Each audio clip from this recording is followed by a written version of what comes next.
Continue scroll করো, কোনোদিন কিন্তু ঠান্ডা মাথায় চিন্তাও করো না যে আচ্ছা আমি যে যাদের সাথে কম্পিট করবো বুয়েট মেডিকেলে, আমার তো খুব ডাক্তার হওয়ার স্বপ্ন, মানে ডাক্তার নিয়ে ইডিট শেয়ার দিয়েছে 3টা, বুয়েটে পড়তে চাই, বুয়েট নিয়ে 4টা শেয়ার দিছি, আনাস ভাইকে 2টা গালি দিয়ে আসছি, কিরে তুই তো বুয়েট থেকে বের করে দিল, কেমন লাগতেছে, সব বুঝলাম, কিন্তু কথা হলো আমার কতটুকু প্রিপারেশন হয়েছে। তুমি তোমার রিয়ালিটি থেকে পালানোর জন্য মেলা জায়গায় দৌড়ায় বেড়াচ্ছ, কিন্তু স্ক্রল করে বেড়াচ্ছ, অনেক কিছু করছো, কিন্তু কোনোদিন কিন্তু টেবিলটাতে বসে ভাবতেছো না যে আচ্ছা এ ভাই পরীক্ষা না 1.5 বছরও নাই, আমার চ্যাপ্টার হয়েছে 4টা, ফার্স্ট পেপারও শেষ করতে পারি নাই, সেকেন্ড পেপার তো দেখিও নাই, ম্যাথও করি না, দিনে 8 ঘন্টা করে ফোন চালাই।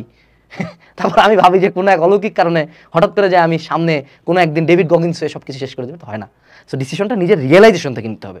এই ডিসিশনটা হবে আফটার রিয়েলাইজেশন যে আমি কত বড় একটা পিস অফ শিট, কিন্তু এই পিস অফ শিট ফিলিংসটা নিজের মধ্যে আসাটা good thing. Now you know যে তুমি একটা ফাক আপ করছো, এখন তুমি এটা ঠিক করবা।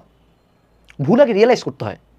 কার দোষ? ওই ভাই পড়ায় না, এই ভাই ওই ভাই তুই বুয়েটে চান্স পা, তুই এইচএসসিতে ফেল কর, ওর ভাইয়ের কি করবি রে, তুই পোস্ট দিবি দে, কি হইল এটাতে? তোর লাইফ তো এটা। সো ডিসিশনটা হয়তো fixed, if I die I die, মরলে মরবো, করতে যায় কেউ মরা নেই।